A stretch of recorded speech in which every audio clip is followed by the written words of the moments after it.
and welcome back. Today we're diving into one of the most astonishing economic turnarounds in modern history. It's Japan's post-war revival. You might have seen my earlier videos on Japan, one tracing the transformation from Edo into Tokyo, a city that was overcrowded, destroyed by fire and overtaken by warlords, and then reshaped by yin and yang principles and community-centered planning, as well as the video on Japan's abandoned theme park, haunting relics of a once booming era. Today, we're looking at the story that bridges those two extremes, how Japan rose from the ashes of war to become an economic superpower. The story begins with devastation. In 1945, Japan surrendered unconditionally after the atomic bombings of Hiroshima and Nagasaki.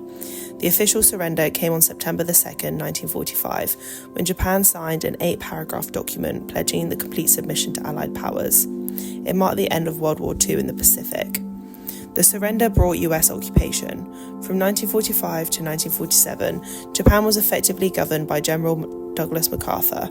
The Allied aim was to demilitarize and democratize Japan, a complete political, social, and economic overhaul.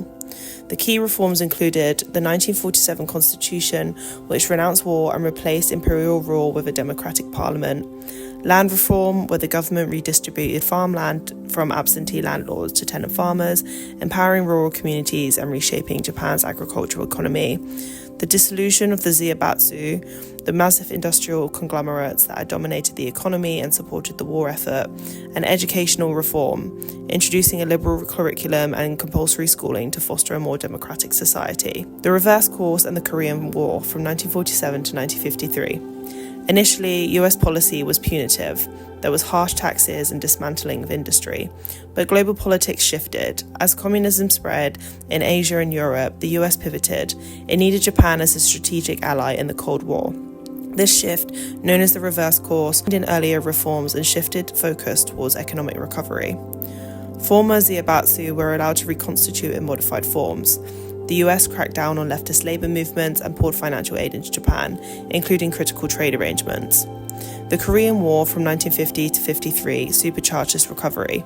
Japan became a supply base for UN forces, and the war effort created massive demand for Japanese goods and services.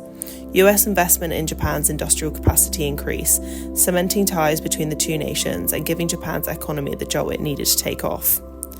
Political realignment and the 1955 system. This period also saw the consolidation of Japan's post-war political landscape. The Japanese Socialist Party had splintered into left and right factions, but they reunited in 1955.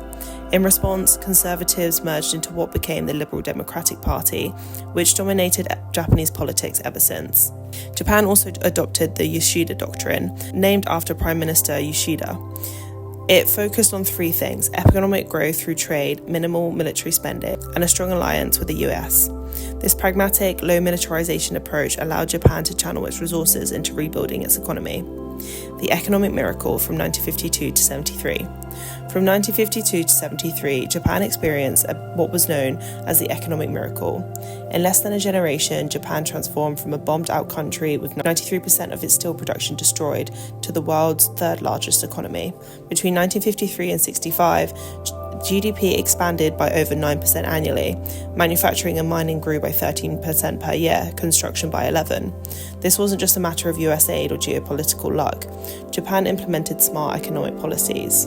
There was low taxes and conservative fiscal management, avoiding the high tax, high debt approach of the Keynesian West economies. Emphasis on savings, hard work, and entrepreneurship. These traditional values fueled domestic investment. Targeted government intervention in key industries, especially electronics, automobiles, and steel, guided by the Ministry of International Trade and Industry. And technological adaptation, not invention. Japan excelled at improving existing Western technologies and mass-producing them efficiently. Shigeru Yoshida, who served multiple terms as Prime Minister from 1946 to 1954, deserves considerable credit. He resisted American pressure to rearm and focus on economic liberalization. At the San Francisco Peace Conference in 1951, he called the peace treaty an instrument of reconciliation, not vengeance. The next year, Japan regained full sovereignty. Modernization and global reintegration from 1960 and 70. By the 1960s, Japan's transformation was becoming impossible to ignore. It joined the OECD and later became a founding member of the G7. In 1964, Japan hosted the Summer Olympics, a symbolic re-entry into the global community. This event was a public relations triumph, showcasing Japan's new modernity and catalyzing massive infrastructure development, including the launch of the Shinkansen, the world's first high-speed rail network. Japan's booming economy ushered in a wave of consumer culture, a growing urban middle class, and new emphasis on individual achievement. In 1968, Tokyo's skyline changed forever with the construction of the country's first modern skyscraper. The government also encouraged urban redevelopment in regional areas, drawing young workers away from overcrowded cities and helping to distribute growth more evenly across the country. The bubble economy and the aftermath, the 1980s and 90s. By the 1980s, Japan was a global leader in automobiles and electronics. However, this success fed into an overheated economy. Fueled by low interest rates and easy credit, a speculative frenzy in real estate and stock markets led to what is now called the bubble economy. When the bubble burst in the early 1990s, Japan entered a prolonged period of economic stagnation known as the Lost Decade. House prices fell, banks struggled with bad loans, and consumer confidence tanked.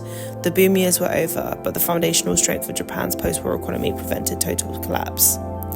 Japan's post-war revival is not just a story of economic statistics, it's a profound lesson of resilience, pragmatism, and reinvention. In less than 30 years, the country moved from defeat and devastation to prosperity and global influence. This transformation was powered by a unique blend of traditional values, thrift, discipline, and hard work, and smart modern policies, aided by international cooperation and shaped by the pressures of Cold War geopolitics. Japan's experience is often held up as a model of development, showing how a nation can rise not by reinventing the wheel, but redefining it. It also reminds us that success is not always permanent, and even the most miraculous booms can be followed by sobering busts. And that's it for today's episode. I really hope you enjoyed this rather quick look at Japan's post-war revival.